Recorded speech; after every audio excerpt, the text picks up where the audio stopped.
Welcome back to Game of Pros. How you guys doing?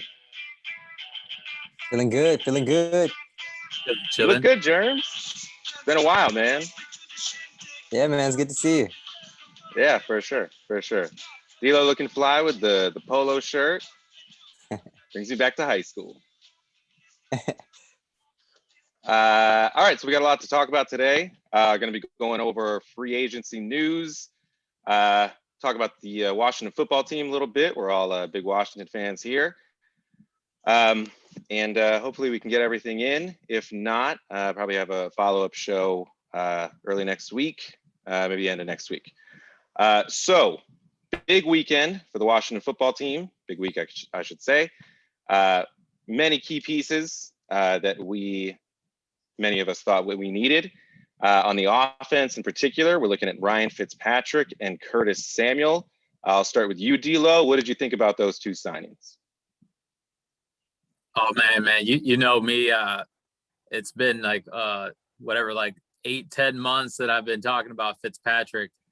So I've thought about that a lot. And so when it happened, it was like I got super excited. I'm all in.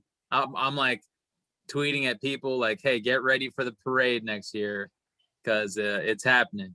It's happening. I haven't been this excited about the team in a while, man. I checked out, being all in on the team, for several years. But since Rivera's come back, those two signings are huge, man. I feel that Fitzpatrick brings a certain energy that similar to what Chase Young brings on defense. And I don't know, it's those intangibles that I look at. Like when you remember like the Nationals and the Capitals when they won, there was a certain energy, there was a certain aspect about that team that like you couldn't see on paper that pushed us over the top. And I think the energy that Fitzpatrick brings on offense is going to match the energy that, a Chase Young brings on defense, and it's going to be all put together. And it feels like something special could happen. It could happen.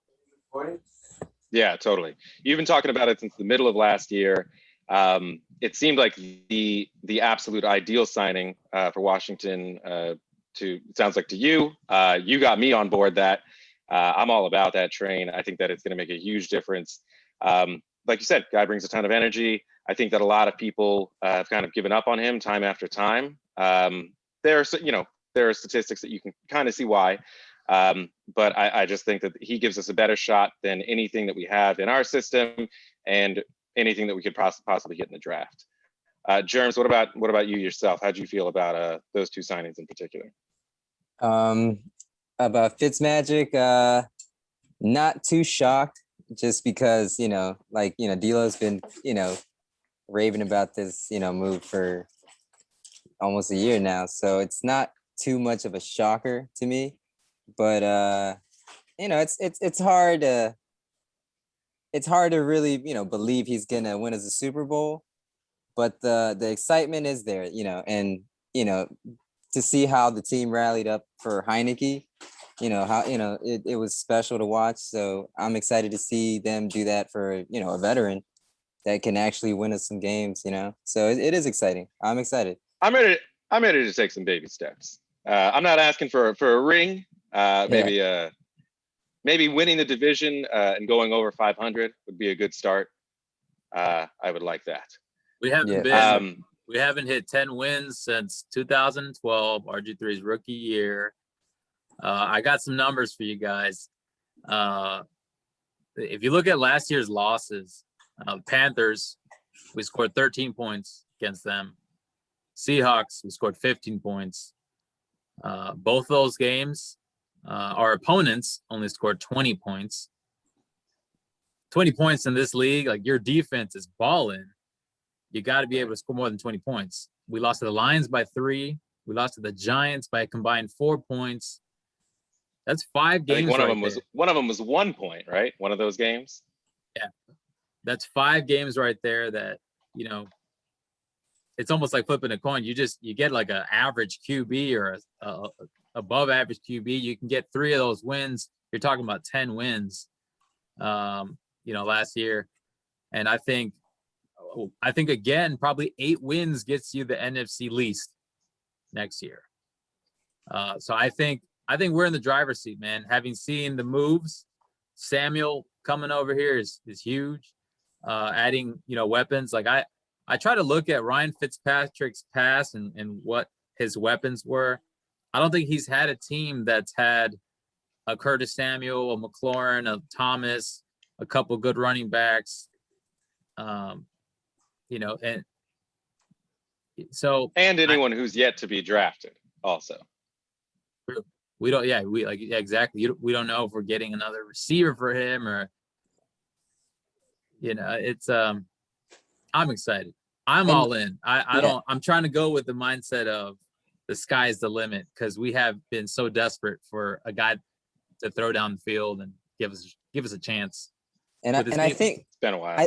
I think that's what he brings to the table. It's I think he will throw, quite a few picks, but he's also going to have, his handful of, 3 touchdown games, maybe a couple 4 touchdown games, So I think for Terry, for Curtis, I'm excited about Samuels, man. The running backs, the tight ends, I think it's FitzMagic is a huge upgrade for those guys, man. I think so you mentioned if anything, it's going to be Curtis excitement. Samuel. Yeah, so you mentioned Curtis Samuel. Do you think that the Washington football team goes out there and gets a wide receiver, let's say in the first 2 rounds next year? Do you think that they're satisfied at wideout?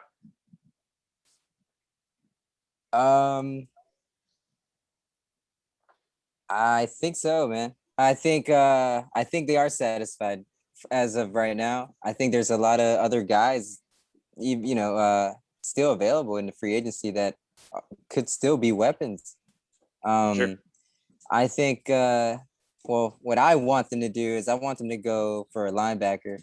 I think a young, stud hard hitter, you kind of could mold him, to be that leader for your team, for your defense. I think is the move to go for this draft for the first pick. But I mean, dude, if you add another receiver, I mean, I won't complain. or a tight end. We've Pitts, got. Somehow. Oh my God, we've got some dynamic guys. I mean, I think I sent you guys we've got Logan Thomas, who was a QB, Curtis Samuel, who was a running back, Gibson, who was a receiver. There's speed on the field now. We haven't had that. We haven't had this. We haven't had this type of offense. And another year with Scott Turner there. I just like they're keeping the coaches. No one's going anywhere. Jack Del Rio on defense, having him there another year is only going to help this very young defense, 4th overall ranked defense, I think last year. We're not losing that many pieces. We upgraded. I don't know much about the Will Jackson guy, but it sounds like we've upgraded from Darby, which is the one main guy we lost. So like you said, if we get a linebacker first round, that's where I feel like, man, this team has kind of got some pieces. Some free agents that are still out there as far as receivers. Obviously, Golladay, we don't know what's going to happen with him. Antonio Brown's out there. That's not probably going to happen. But Larry Fitz, T.Y., Sammy Watkins, Josh Reynolds, Golden Tate, Alshon, D-Jax, Willie Snead, Cordell Patterson, Amendola, Des Bryant, Chris Conley, Zach Pascal. The list goes on of those kind of veteran guys that are probably going to get veterans minimum. So you're right. Yeah. They could just get some of these guys, or they could wait in the 2nd, 3rd round and not have to reach for a guy with the number 19th pick. I'm all in with you. Get that linebacker that we need, and then just wait. As the other pieces will start falling in. Yeah, totally. I hate to agree with you guys, but on this point, I couldn't agree more. We had kind of mentioned the state of the Washington football team, their opponents. They've stood out a bit. amongst the NFC East, in my opinion. Anything you guys have noticed that maybe has worried you about the rest of the NFC East? Any signings, best offseason, worst offseason? What are your thoughts? In the NFC East? NFC East. I gotta say, I'm not impressed so far with what anybody else is doing. I mean, Cowboys obviously had to ink Dak. That was number one priority. Yeah. That's probably a team that a lot of people are going to look at. Like they should be the favorite to get back on the saddle. Giants are strapped with their salary cap. I don't know what they're going to do to get Golladay if they do get him. It sounds like they're asking for a 1-year deal. Eagles are in complete rebuild mode. They're last thing I saw is that they're not convinced Hurts is their guy. Howie Roseman was saying, they might still look for another QB with that 7th pick or whatever it is. You have to feel good if you're a fan here in Washington. You and I had kind of talked about this before the show, and I've looked around the NFC East a few times. They haven't really done anything, which is shocking to me. I mean, this division, as stout as the Washington defense might seem, is essentially, it could be up for grabs. Yeah. The Eagles have done virtually nothing. They've signed Anthony Harris, a safety, for $5 million. Andrew Adams, depth piece. Hassan Ridgeway, defensive tackle, that they re-signed. Giants re-signed Leonard Williams. That's a big piece. But he had already been tagged. Possibly Kenny Golladay. I don't know if you guys had seen this. Me and Dennis kind of joked on the last show that everyone is going to the Bears. The Bears, after, I believe, offering essentially the next 4 years of their franchise for Russell Wilson, offered Kenny Golladay $18.5 million per year, and he turned it down. Did you guys see that? No, that's hilarious. So I saw that the teams that were going after him were the Bears and Giants, and that went against everything that I thought a guy like Kenny Golladay would do, leaving Detroit, who, it was reported he wasn't happy there. And like I say, he's one of the older free agents. I think this is like his year 27. I think you take the money and run, right? Yeah. Yeah. It's either like look for the more money or look for a team that's ready to contend, has a better quarterback. Sure. But you're going to like Andy Dalton or Daniel Jones. That doesn't make sense. It seems like those are the only teams that are really in on him. We've talked about it before, but it seems like a kind of a rough free agent market for a lot of these guys. The salary cap has been diminished, which means that teams aren't able to offer as much as they would normally be able to offer. And because of that, these players are willing to take shorter term deals. That's why you're seeing so many of these 1-year deals in order to gamble on themselves next year when they're anticipating that the cap will be back up where it should be. Even said, that's still a huge risk to me. And if somebody offered me $18.5 million to play in Chicago for a year, I'd probably do it. But I'm not Kenny Golladay, as you guys have probably noticed. He might have a few inches on you. We'll see. I don't know about that. All right. Speaking of last note on the Washington football team here, looking at Ryan Fitzpatrick, he's kind of bounced around. It's tough to gauge him a little bit because he's only started a certain number of games or entered certain games in the second or third quarter. But extrapolating some numbers, it looks like he's somewhere between, 300, 350 points fantasy wise, with Scott Turner as his offensive coordinator, with Terry McLaurin and Curtis Samuel.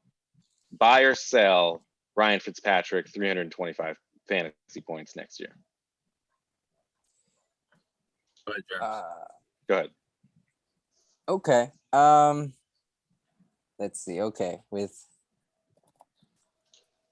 I remember Fitzpatrick being kind of a hot commodity in fantasy. I think he'll get it. I think he'll go over 350. You said 320?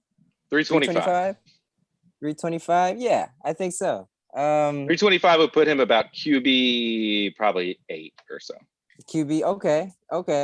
That's what I was thinking, like around 10. Okay. Yeah, definitely, for sure. With all the weapons that, I mean, I think fantasy wise, he's gonna use the running backs a lot. So I think, yeah, he'll definitely get 325. Yeah, I'm gonna say no. I think he'll be solid. Like you guys clearly know, I'm all in, but I'm all for it. But I think with the defense we have, I don't believe they'll be needing to throw the ball as many times as say like Herbert does, or Russell Wilson does, or I don't know, Kyler Murray, Josh Allen, all those fantasy studs in that top 10 throw the ball 35 plus times. And I'm gonna think right now that I think with that defense, a solid run game, that O-line should be good again. They won't need to do that. And so I'm gonna say no, he does not reach that. I don't think he gets in the top 10 as a fantasy quarterback. My The reason counter, he was a stud, he was a good guy to have like as your second QB, or for some guys as your starter, is because he was throwing the ball so much and he was on bad teams and needed to throw the ball 40 times, and he can get those points.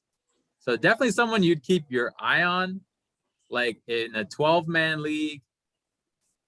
He's probably a starter for somebody. I'll take him. My counter to that is he does throw a lot of picks. Yeah. So I feel like we are going to be coming from behind in a few games. So he's going to be forcing, we're going to get forced to throw the ball. I think the Giants picked up a few D linemen, I think, beefing up. I think their run defense is going to get a little better. I expect the Cowboys to get a little bit of, better run game. I mean, defensive, run game. I think we are going to throw the ball a lot more. I think they're going to give Fitzpatrick the opportunity to, let it loose. I'm going to have to go with Germs on this one. I do, just looking at the numbers last year, Scott Turner with this offense with Alex Smith, Kyle Allen, and like Dwayne Haskins and like half a game of Taylor Heineke, threw the ball 601 times. That was probably top 5 in the league. Ryan Fitzpatrick being behind the helm, I think will allow them to throw the ball even more. I mean, we had this stud defense last year. I think that he finally has a QB that he can trust. And he has more weapons than those guys did. And he's more trusted. And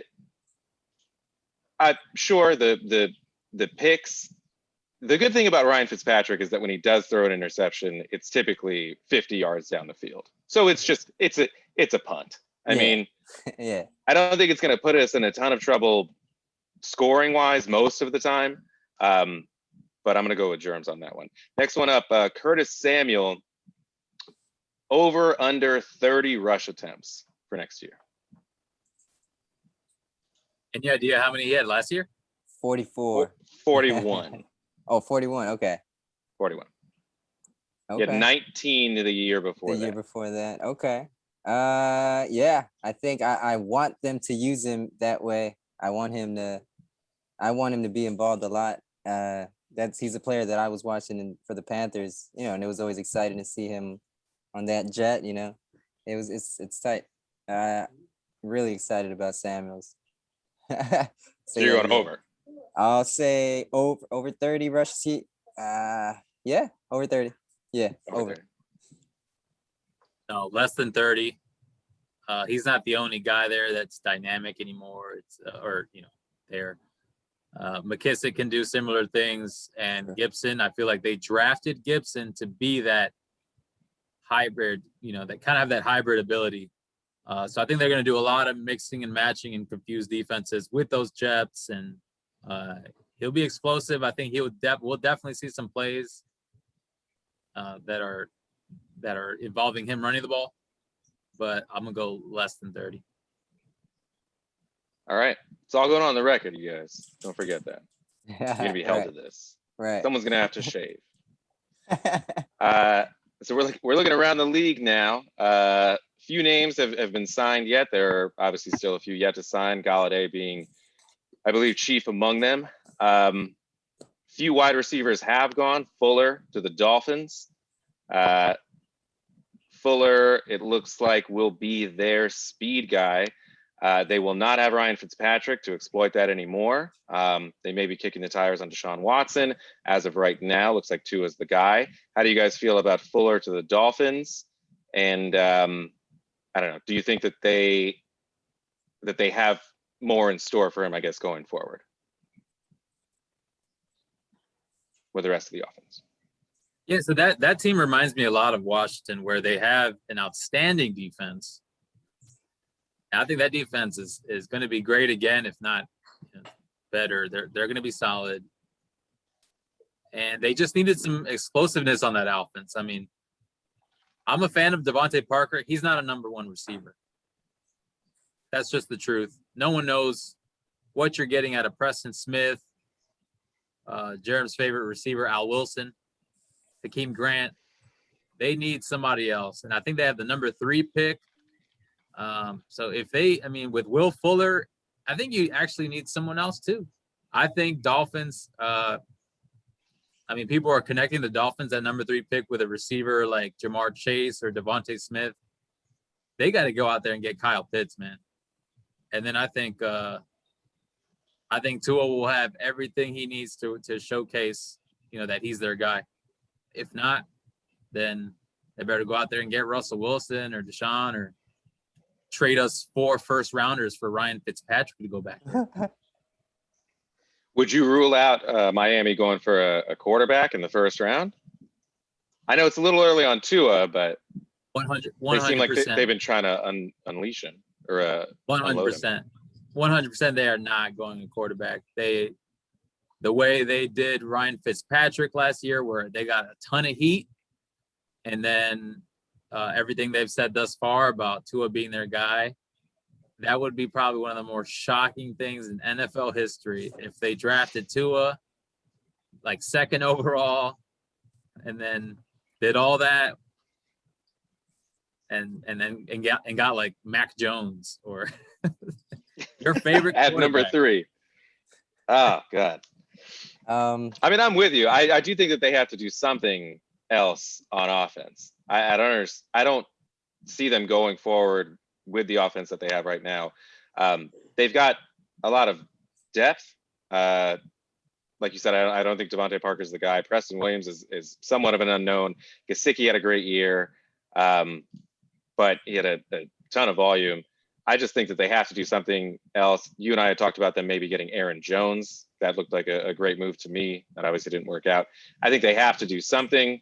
Probably not, quarterback, obviously not the option, but they're going to have to go elsewhere. I think Pitts would be a great choice for them too. I think, yeah. So, I think Tua is the big question mark. Obviously that defense is, it's up there. Can play off, defense.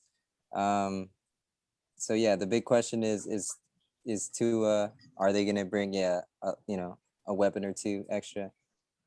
And I'm not too sold on Tua, to be honest. I like him. He's a likable guy, I think he'll sell jerseys. I think, he is a franchise quarterback. I think, at the end of his career he will be, but I don't think he is all that. Yeah, I think they need weapons. Fuller is definitely a weapon. I think his numbers will probably, I don't think will be as good because, without Deshaun, but I think he will still put, I'll put him top 20 receiver. So if you're talking about wide receivers, then all right, so let's say you've got a choice next draft. You've got OBJ and you've got Will Fuller. Ooh. Who do you go? Ooh, see, that's tough because OBJ is, up in the air right now. I'll go with Fuller just because, he's healthy. He's the healthy one right now. Yeah, he's proven that when he's healthy, when he's on the field, he can consistently get 50-yard bombs. I'm gonna go OBJ. I would try to stay away from both those guys. Yeah, probably. Even in the 14th round. No, I would go OBJ slightly just because. So I had Devontae Parker last year. I was super high on him after the year before, and man, it was brutal kind of watching Devontae Parker's numbers with Tua in there. And so I imagine, Will Fuller wouldn't be that much bigger of an improvement to be like, to think differently for me. So I'd go OBJ. All right. Another big move, Juju Smith-Schuster took a pay cut to go back to the Steelers that I did not anticipate. Went back to the Steelers, it looks like, for about $8 million, had offers of $9 million plus incentives, $8 million plus incentives. How do you guys feel about that? And who do you think leads the Steelers wideouts next season? Okay, so I looked at their numbers fantasy wise, and I compared him to Fuller, and Juju played, I think, all 16 games last year, right? And I think Fuller only played 11, and they ended up getting almost identical numbers. I think because Fuller played less games, his average was a little bit higher, but for sure. I don't. I'm not too big on Juju. I never thought he was that great. I always thought it was OBJ. OBJ. Antonio Brown taking away the attention that was given him. That made him successful. Yeah. I do like that he's staying though. I like it for the Steelers because I'm not a Steelers fan, but I do like that they seem to be a good team, like on the same page. Tomlin is, a great coach. They're a good example to the NFL. So I think last year, kind of coming down the stretch, the last, 8 or so games, every week you'd see Smith-Schuster, Chase Claypool, Diontae Johnson kind of end up in that same realm of like either depending on the matchup between like 12 and 15 or between like 20 and 25. Between those three, who do you think, given the opportunity, I guess next year in the draft, you're down to, I guess this would be the 5th round or so. Who are you taking if all three are on the board? Claypool for sure. Okay. Hila? That's so tough. It's like a coin flip. All three of those guys could end up with the exact same points. Having had, you got to pick one. Yeah, having had Claypool, and I guess like feeling like I'd understand what I'd be getting, I think I'd go him. But those three guys are gonna, you have to start them. I don't know anyone who had Diontae Johnson or Claypool or Juju that was benching them, even in our 12-man league. So I guess I'll go Claypool. Makes you want to stay away from all of them, doesn't it? Makes me want to stay away from all of them. I just don't want to be saddled with that decision every week about whether they're going to have a good game or not. All right, so we moving on to the Pats. Pats signed a couple of tight ends, the two biggest tight ends on the market, Jonnu Smith, Hunter Henry. Looks like Jonnu Smith signed for the exact same amount as Hunter Henry, but for one more year. Henry was slated to have the better year, free agency wise, kind of coming into the market. Jonnu Smith ends up getting a slightly better deal. If you are, so same kind of question, I guess. If you are down to, I guess they'd find themselves around the 6 to 10 tight end mark. You got a choice between Jonnu Smith and Hunter Henry next year. Who are you taking, Germs? I'm a fan of Jonnu, so I'm gonna go with Jonnu. I think he is just the bigger guy, the bigger threat. That's it. That's my reason. Just he looks like the guy you could just lob the ball. He's a freak. He lob the ball in the end zone, and he'll 50-50. He'll probably catch it. Yeah, that's a tough one. Jonnu seems to be very dynamic in the red zone. I'll stick with Hunter. I think Hunter's shown. The guy was a freak of nature in college.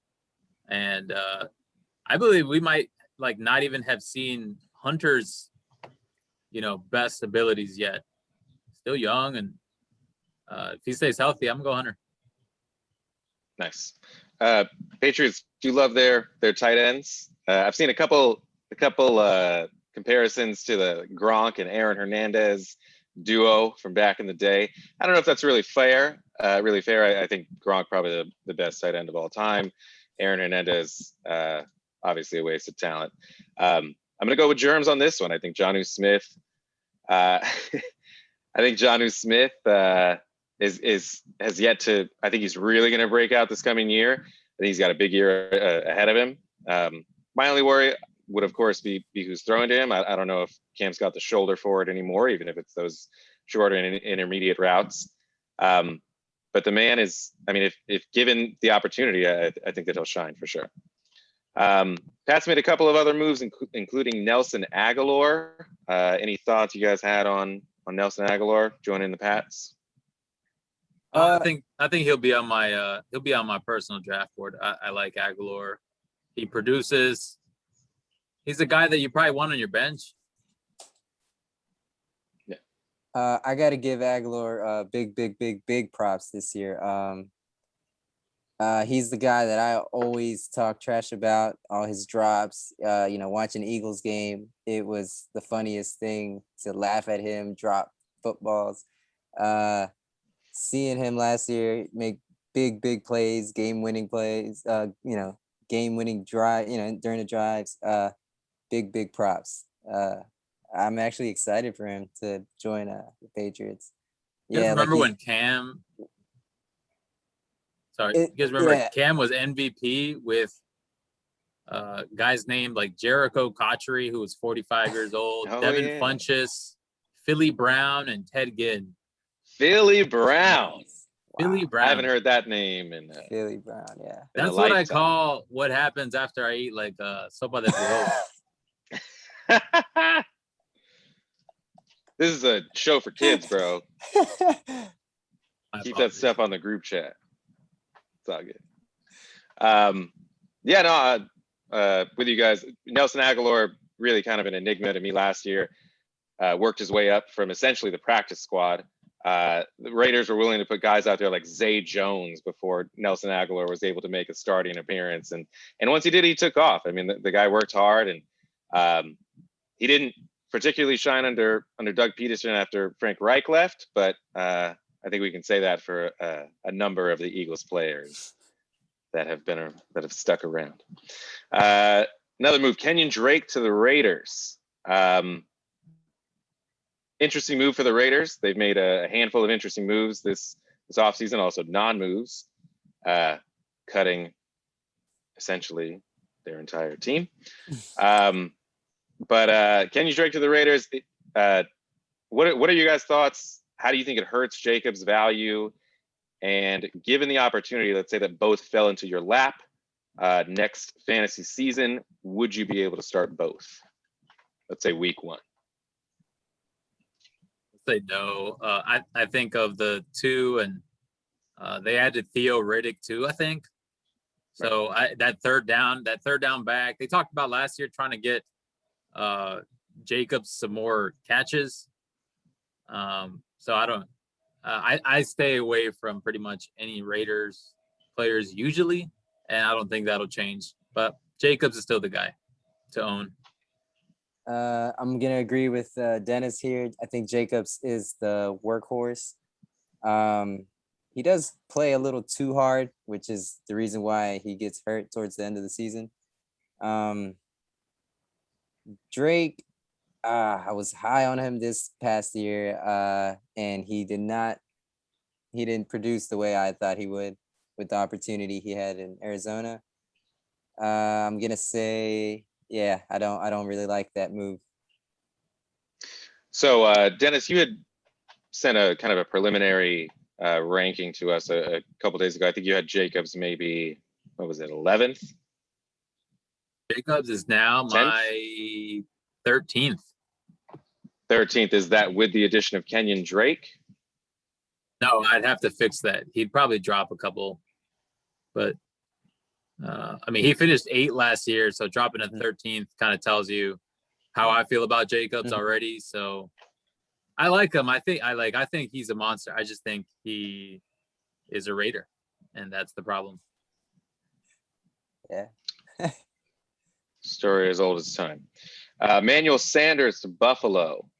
To me, kind of a puzzling move. Maybe just injuries for John Brown. I was a big John Brown guy all of last year. But would you guys say that Sanders is an improvement over Brown, who went to the Raiders, as it happens? But I don't know. I guess thoughts on Sanders and Brown, and I don't know whether you think this hurts Stephon Diggs at all, whether you think it improves Josh Allen or the Bills defense or the Bills offense. I'm sorry. Just kind of your thoughts. Germs, go ahead. I think for the Bills as a whole, it's a great move. It might hurt everybody all around, Stephon Diggs and everybody else, but I think it's a good move. I think him as a veteran, he'll probably come back and help, Josh Allen as he's rolling out. He's a veteran, he'll come back and help him out, get, stuff like that. But that's about it. I don't see it much as a big difference from John Brown. I'd have to say the same. Feels like a lateral move. All right. All right, fellas. Well, it's been great talking to you both. Any kind of closing thoughts? D'Lo, anything you'd like to say about the state of the league? Anything you'd like to say to Alex Smith in particular? Any thoughts on the Lamar Miller signing that rocked the country? Alex Smith. Hey, will Washington win 10 games? No. Over under 9.5. You're going under? Under. Wait, is that the over under right now? No, I don't think so. I think it's about 8. Oh. I think we win the division with 8 wins. It's a tough schedule. It's a tough schedule. It is. Yeah, I don't think we win 10 games. I think it's a success if we win 10 games. I think what everyone really wants to know is who's going to finish last in the NFC East. That's the question on everyone's mind. Germs, you're up. Eagles. Sorry, Carlos. Right. All right, fellas. Hey, well, it's been yeah, they're fine. They're not worried about it. It's been great talking to you guys. We'll do this again, hopefully early next week, maybe end of next week. But don't forget to like, subscribe, and if you see Alex Smith out there, be nice to him. All right, fellas.